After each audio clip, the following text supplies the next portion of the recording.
Right, so before the pandemic, I had the pleasure of sitting down with the queen of meatballs, Donatella Arpaia. The mother of three has found a way of balancing home life with the intensity of the restaurant business. And with her latest 2 restaurants, Donatella continues to show that she has what it takes to rule the culinary world. Should I have more food on the table, or is it getting too crowded? You'll never go hungry during an interview with chef and restaurateur Donatella Arpaia. I just want to feed people. See, you're here and I have to feed you.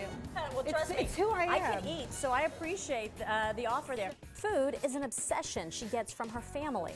In my family, we talked about food, we ate food, we obsessed over food, we went to restaurants, and the first restaurant that my father opened, we lived next door, so my backyard was a restaurant kitchen.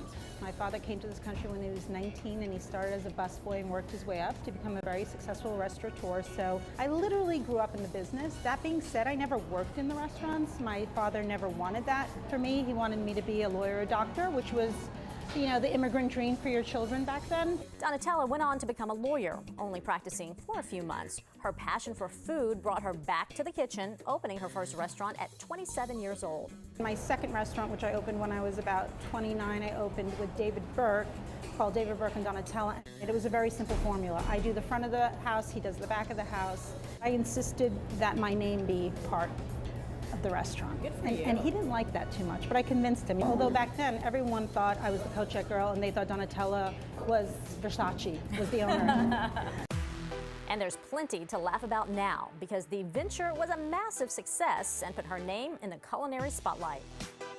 At my next restaurant, which was Anthos, which was the first Greek Michelin star restaurant in this country, I decided I wanted to then master the back of the house. So I went to culinary school full time.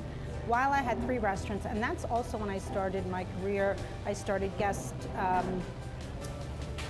appearances on Iron Chef America, which turned into a whole career too. So let's backtrack just a second, because she just threw out that it was her first Michelin star restaurant. That's a big deal. Yeah. And yes, the appearances on television were also a big deal. However, going to culinary school provided additional skills to further Arpaia's career in the food industry.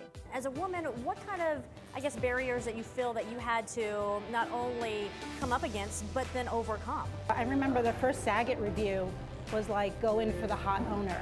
And everyone's like, oh, isn't that cute? And I was personally, come on, it has to be all about me. Or back then when I got reviews, it was all about how I looked, or, which today it's very different. But I just I didn't make a big deal of it. Eventually, the conversation changed from going for the hot owner to, wow, now she's got a Michelin star restaurant. Oh, now she's on TV. So I think I forced people to take me seriously.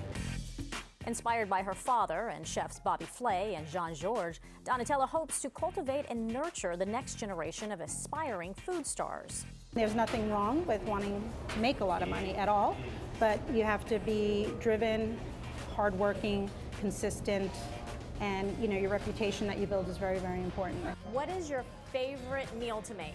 I like to make hand-cut pasta by hand, because from Puglia you make pasta by hand, and I make a roasted cherry tomato sauce with a little burrata on top and fresh basil. What is something that you're just awful at making?